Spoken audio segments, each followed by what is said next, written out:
Salve, salve, alunos da Escola Bueno Brandão. Aqui é o professor Cássio, né? E hoje nós vamos estar corrigindo, né, o volume 4 do plano de estudo tutoriado do primeiro ano, ou seja, o PET do primeiro ano. Belezinha? Então vamos lá. Vamos para a primeira semana, né? O que é o tema da primeira semana, né? O primeiro reinado, né? Então vamos lá. Atividades. Agora é hora de testar seus conhecimentos.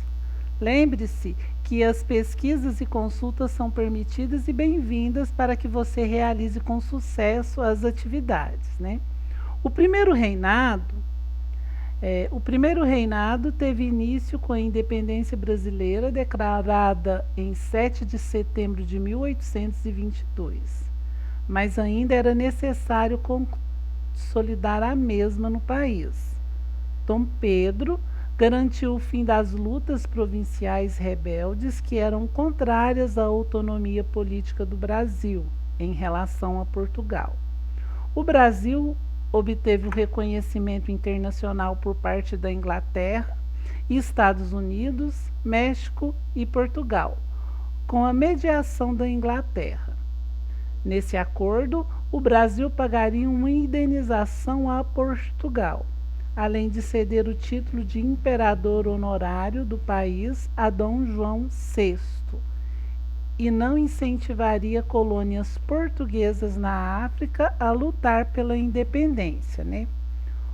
O período monárquico, ele vai ser caracterizado por rupturas lentas e graduais, buscando a conciliação sem radicalizações.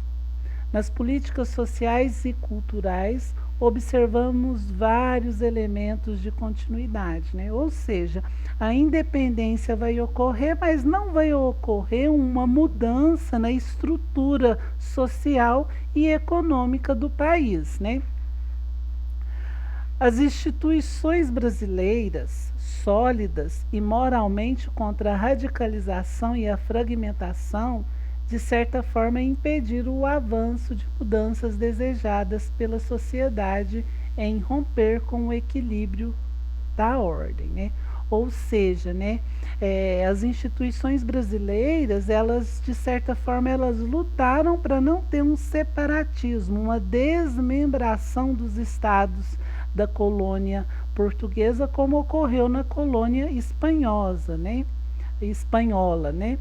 Dom Pedro I elabora a primeira Constituição brasileira nesse ponto de tensão social, onde o objetivo era manter a ordem, a hierarquia social e política sem liberdades, além de conservar a propriedade, a unidade territorial, o tráfico de escravos e a escravidão, o distanciamento da participação política dos excluídos da Constituição de 1824, que eram esses: mulheres, escravos, indígenas e homens pobres, estabelecido pelo voto censitário, e a visão da agricultura para o progresso do sistema de plantation, né? Isso aqui é muito importante, esse parágrafo que nós lemos, né? Ou seja, ele mostra que não está mudando nada, né? Nada, nadinha de nada, né? Inclusive a Constituição que vai ser elaborada, né, no primeiro reinado, ela não vai ser uma instituição democrática, ela vai ser outorgada, ou seja, ela é imposta por Dom Pedro I, né?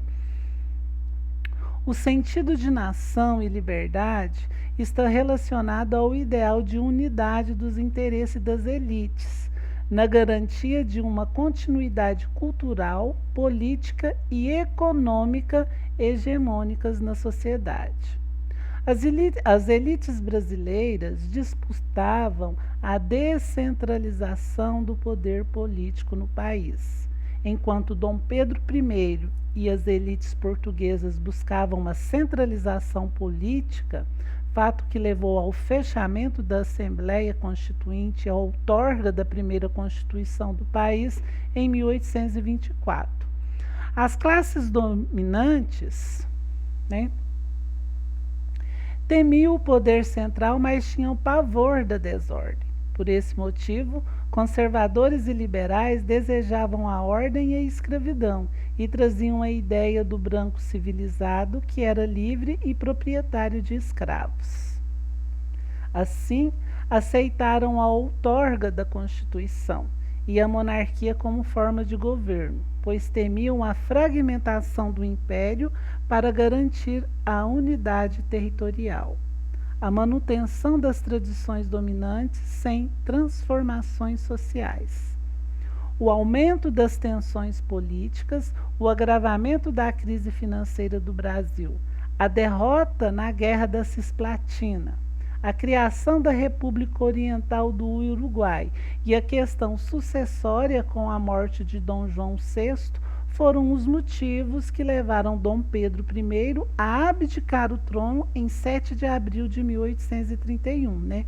Ou seja, os sérios problemas políticos, né, causados pelo próprio imperador, né, vai fazer com que a pressão, né, da elite brasileira faz com que ele abdique o trono, né, em 1831 a favor de seu filho, né, Pedro de Alcântara, né? Vamos lá. Questão número 1. Quais as principais características do primeiro reinado? Vamos lá.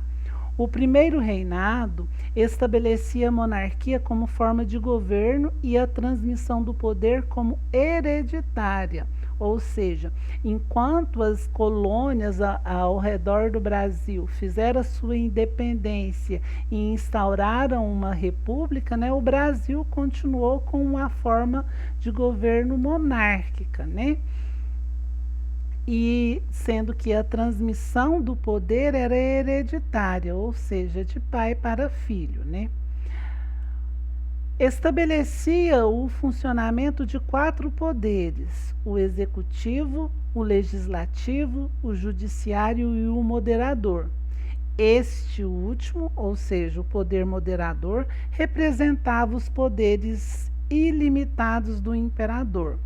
Pessoal, na outorga da Constituição, né, de 1824, o que Dom Pedro vai fazer? Dom Pedro I, ele vai criar um terceiro poder, porque nós somos acostumados a 3 poderes, né? Executivo, legislativo e judiciário. Ele cria o poder moderador. O que seria esse poder moderador?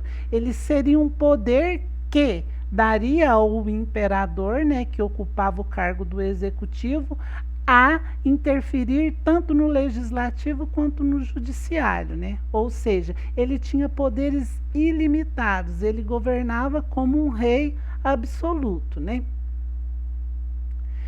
Estabelecia, né, o voto indireto e censitário no Brasil, ou seja, poderiam votar apenas os homens livres com mais de 25 anos que possuíssem uma renda mínima de 100 mil réis.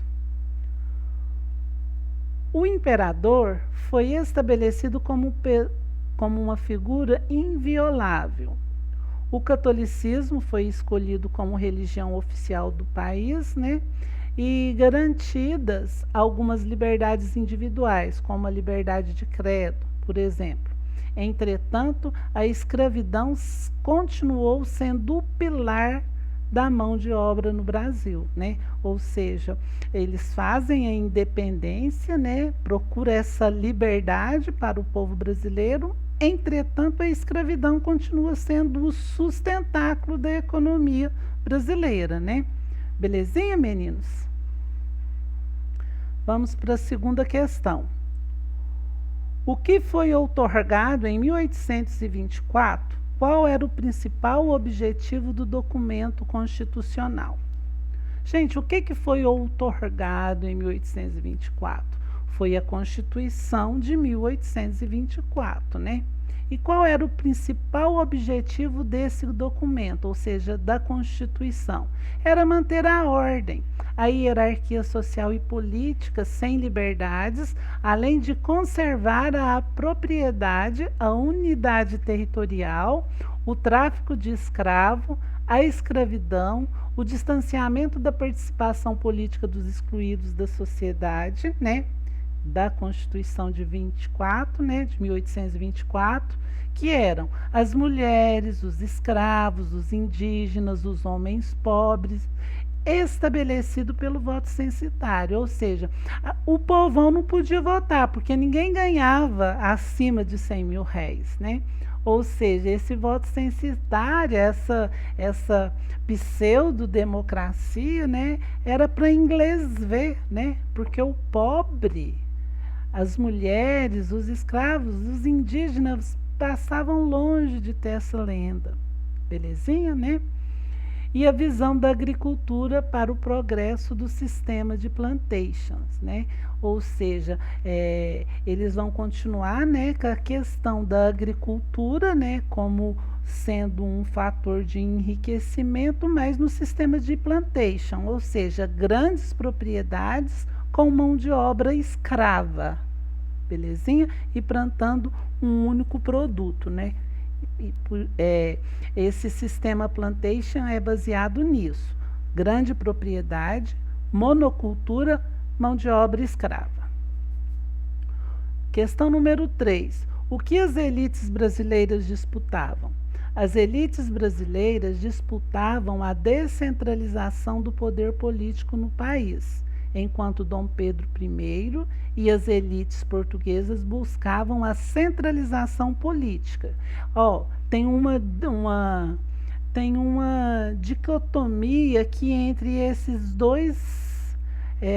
duas frentes que almejam poder. De um lado está Dom Pedro I e a elite portuguesa, e de outro lado está a elite brasileira.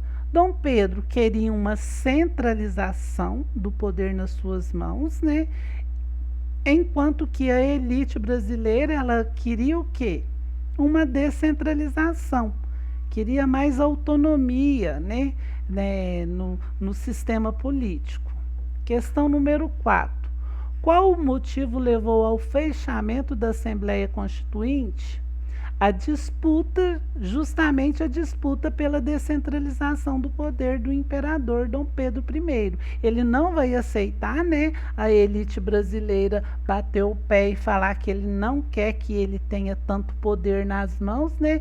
Ele vai e fecha a Assembleia Constituinte, né? Questão número 5. O que levou o imperador Dom Pedro I a abdicar ao trono? O aumento das tensões políticas, né? Ele foi concentrando o poder nas suas mãos, ele não teve uma habilidade política para costurar os interesses da elite portuguesa com a elite brasileira, né? O agravamento da crise financeira do Brasil, né? A derrota na Guerra da Cisplatina, que vai se transformar lá na República Oriental do Uruguai, né, naquela região da Cisplatina, e a questão sucessória com a morte de Dom João VI, né, que Dom Pedro I, ele vai começar a interferir demasiadamente na sucessão do trono lá em Portugal. E a elite brasileira vai ver isso com maus olhos, né? Vai estar vendo essa preocupação como uma possibilidade do Brasil voltar a ser uma colônia lá de Portugal, né? Então, meninos, foram os motivos que levaram Dom Pedro I a abdicar o trono, em 7 de abril de 1831. Bom, eu espero que vocês tenham acertado as questões e espero que vocês tenham bons estudos referente à segunda semana do PET 4, né? E que desejo a todos que todos fiquem em paz. Até mais.